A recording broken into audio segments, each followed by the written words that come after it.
جب بھی مدینہ پاک جاتا ہوں نا اور احد کے میدان میں مجھے یہ واقعہ ضرور یاد آتا ہے، کیونکہ یہ کمال کی دعائیں تھیں۔ حضرت سعد بن ابی وقاص اور حضرت عبداللہ بن جہش ساتھ بیٹھے تھے، کہتے ہیں اے سعد، حضرت عبداللہ بن جہش اور سعد کہتے ہیں حضرت سعد بن ابی وقاص کہ اے عبداللہ میں دعا کرتا ہوں تم آمین کہو۔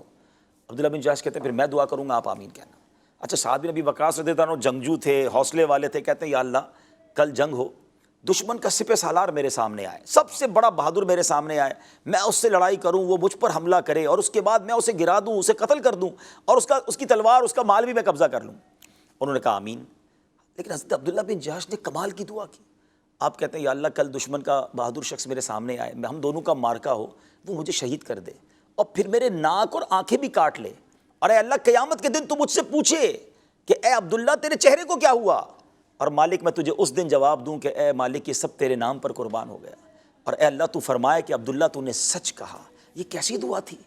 اور حضرت سعد بن ابی وقاص کہتے ہیں ایسا ہی ہوا، آپ نے دشمن کے سپہ سالار کو واصل بجہنم کیا، اس کے سامان لے لیا، لیکن عبداللہ بن جہش شہید ہوئے اور ان کے آنکھوں اور کانوں کو بھی نکالا گیا۔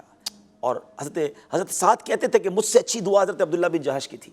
اللہ، آج بھی سید الشہداء سیدنا حمزہ رضی اللہ تعالیٰ کے ساتھ جو مزار ہے نا، بالکل ساتھ، بالکل اٹیچڈ حضرت عبداللہ بن جہش ہیں اور حضرت مصعب بن عمیر رضی اللہ تعالیٰ۔ اور آپ سوچیں یہ کیسی تمنا تھی کہ صرف جان نہ جائے، یہ چہرہ بھی بگاڑ دیا جائے، اللہ، لیکن کس لیے؟ اللہ کے لیے، فقط اللہ کے لیے۔ اور اللہ کی بارگاہ میں کہوں کہ اللہ یہ چہرہ بھی تیرے نام پر قربان ہوا، یہ بولنا آسان ہے ناظرین، مگر یہ وہ جذبے تھے جس نے اسلام کو یہاں تک پہنچایا۔ ہم پاک و ہند میں رہنے والوں میں یہاں تو نبی پاک بظاہر تو تشریف نہیں لائے نا، یہ کس کا فیضان ہے ان خطوں میں اسلام آیا؟